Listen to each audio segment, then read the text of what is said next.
For the 29th Sunday in Ordinary Time, I really just want to make two comments. One about the second reading from St. Paul's letter to the Thessalonians and the gospel reading itself. And in this reading to the letter to the Thessalonians, it's just kind of interesting. And I don't often open these things up like this for you, but just the context of it. Some of it, I think sometimes just naming the basic realities of the thing make it more accessible. You kind of put yourself in the context of it. So even just recognizing that St. Paul wrote this probably around the year 51, so about 17 years after Jesus died, but about 13 years before St. Paul died. So he's in the middle of his journeys. He's got a lot of work to do yet.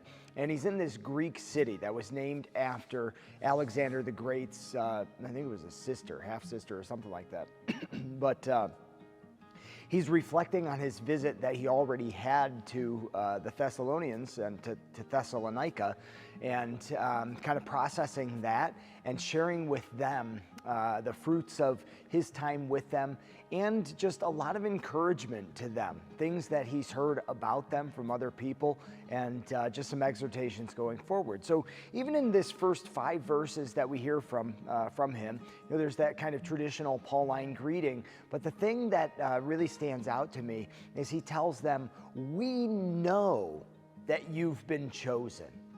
Just the confidence with which he's able to tell them and bless them, that God has in a way singled them out, drawn them to himself. That itself is the encouragement and, the reality, the realization they need, going forward, that God has in fact chosen them for his own, chosen them to be ministers of the gospel in a sense, recipients of it anyway, And we'll go on and we'll hear quite a bit more over the next few weeks. But just to start there, maybe for you, let that be a word to you, that you are chosen as well. I know that you've been chosen, and maybe in some way, you say, speak that into the hearts of, your children or grandchildren or family, whatever it is, and kind of going along with that, in the gospel, Jesus is being trapped, if you will, yet again, and say, wait a second, when we're supposed to pay this tax, to Caesar, what are we to do, Jesus? This seems like out of line, if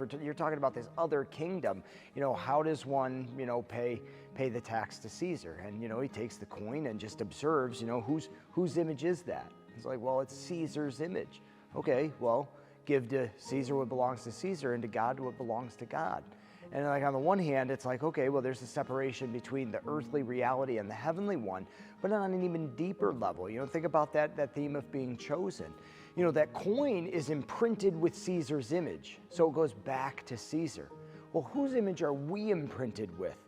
God's, right? We're made in God's image and likeness. So, we owe it to God to give ourselves back to him.